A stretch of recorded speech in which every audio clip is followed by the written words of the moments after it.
Hi there, welcome back to the Mental Health Runner. So it's been a while. This weekend I'm doing 2 half marathons. I'm doing a very rainy Birmingham Running Festival half marathon today, and tomorrow I'm running at Castleton Water doing my first trail half marathon, which I'm really excited about. The other thing I'm doing this weekend is I'm testing different race fuels. So I'm literally putting my guts on the line to check out what we've got.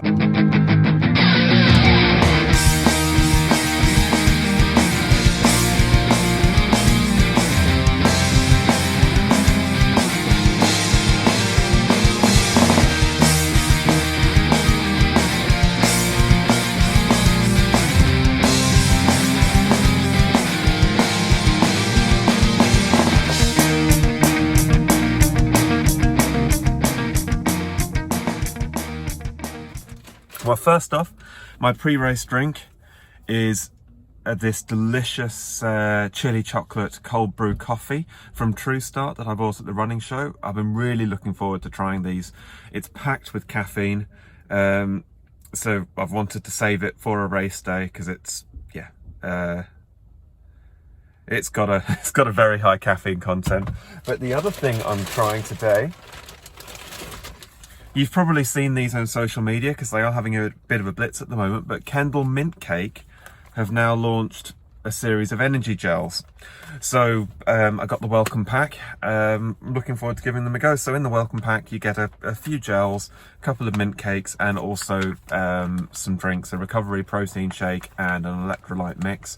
I don't normally use the drinks, I don't like carrying stuff when I'm drinking, but I will give the recovery drink a go at some point. But I'm really interested to try the gels. I really like mint. They seem very liquidy, so I'm not sure how well I'm going to get on with that. However, I tend to prefer thicker ones like goo. However, we'll see how it goes. But I need to get ready. I've got half an hour until the start, and I got out of the car to collect my number, and basically the heavens opened. So we shall see. So I'm going to sit in the car for a little bit, get ready, then I'm going to have to go out, brave the weather, get myself warmed up. So wish me luck.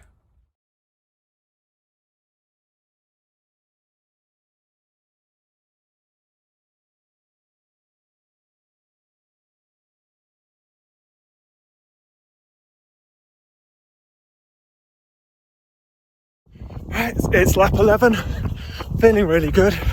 I'm enjoying the run. It's a really nice route, and I'm pleased to report so far I'm actually really liking the Kendal Mint Cake fuel.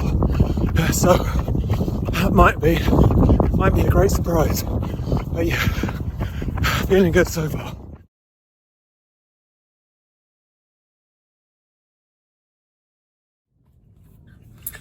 Right, that's done. I've got my medal. I have to say, run through events, the medal is always fantastic, and there's another really nice one again today. So that was a really good event. I really enjoyed that. There wasn't much of an atmosphere, to be honest. It wasn't as good an atmosphere as the last Birmingham Running Festival in the autumn, where they had a guy with steel drums, which was fantastic.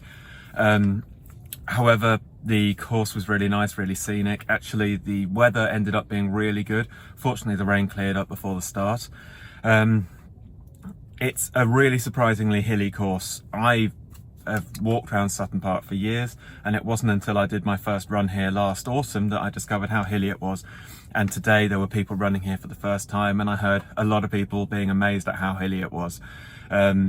It's a really hilly course. I'm looking forward to seeing my Strava profile. But I paced really well. This was another one of those races where having my Stryd just made such a difference. It really empowered me to make the most of the downhills and really push, and it let me know exactly how much I could ease off going up the hills. On a flat, it's decent, but on a hilly course like this, the Stryd is incredible. I paced really well. I know I did because, well, first off, my pacing was really steady, but also on the last couple of miles, I was overtaking a load of people who overtook me at the start. So that shows that it's worked right. It's also the first race I've done for about 6 months in my Saucony Triumph ISOs. I love these shoes. They're not fast, they're heavy, but they're just so comfy. And when when you haven't got foot pain to deal with, it makes up for the extra weight, and you can keep going without having to change your stride or land your feet in a weird way because something's uncomfortable. They're just really, really, really good shoes, and it's great to be wearing them again. And I know I've got at least another 400 miles to go out of this pair, so I imagine both Milton Keynes and Tromsø marathons will be done in them. And yeah, it's great to be running in them again. So, what about the Kendal Mint Cake? So first off, it is much, much, much runnier than I was expecting. It's basically water. Now there is another energy gel I've tried with a similar consistency, and I find literally just to hold it in my mouth and swallow it, I really like the light consistency. However, with this other one, I find it really difficult because I don't shoot my energy gels. I drink them slowly over the course of maybe 5-10 minutes. And with this other brand, where it is very liquid, if I'm running with an open packet, even just the tiny neck that you have, I end up getting spill all over my hands, and I just get sticky, and it's horrible, and I don't like it. However, I have no idea how. Maybe the hole in the top is a little narrower, but I could run with these absolutely no problem. I could run with an open packet, and there was no spillage, so that's a massive win. Next up, another thing that I get very touchy about with energy gels is mouthfeel. One of the reasons that I like the more liquid energy gels is because the mouthfeel is a lot lighter. It's not as sticky. It doesn't glue your mouth up. And this has to be the cleanest tasting energy gel I've ever tried. I don't know if it's because it's minty, so it gives you the illusion of a toothpaste or something. But yeah, I'm amazed actually. There was no lingering stickiness. It wasn't excessively sweet. It just left me with a clean feeling mouth. So I'm really, really pleasantly surprised. Taste wise, I liked the taste. However, I think it tasted like cough syrup. It tasted like Cavonia or some other cough linctus like that. I have no problem with that. I thought it tasted really nice. But if you're expecting something to taste of mint chocolate or mint and lime, so I had the mint chocolate and I had the mint and citrus. This is the only one I've got left, which is just the pure mint. The mint and chocolate and the mint and citrus both tasted exactly the same, and they both tasted like cough syrup. I don't care. I liked it. But yeah, just be aware they taste a bit medicinal. So what did I think of them? I've got to be honest, I'm really, really impressed. I had 3 over the course of a half marathon. Normally, by the time I get to the third gel of any gel, I'm really having to battle with myself. Do I need the fuel? Do I need the fuel? Because I just can't take anymore.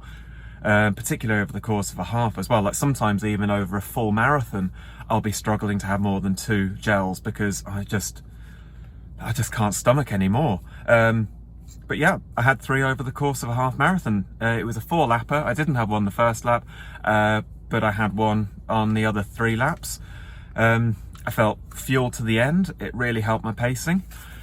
I can't do anything except give this a massive 2 thumbs up.